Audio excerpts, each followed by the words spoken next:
Bago sa saksi, isang SUV ang pinagbabaril sa bahagi ng Macapagal Avenue sa Parañaque. At saksi live, si Jomer Apresto. Jomer?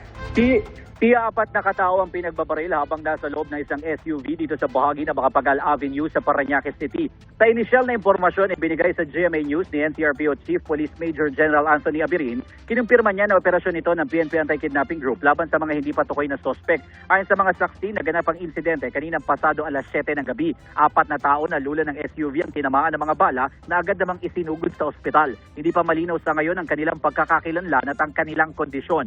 Sa ngayon ay nakakordon pa ang 4 na lane na bahagi ng Macapagal Avenue kung saan naganap ang insidente habang nagpapatuloy pa ang investigasyon ng SOCO.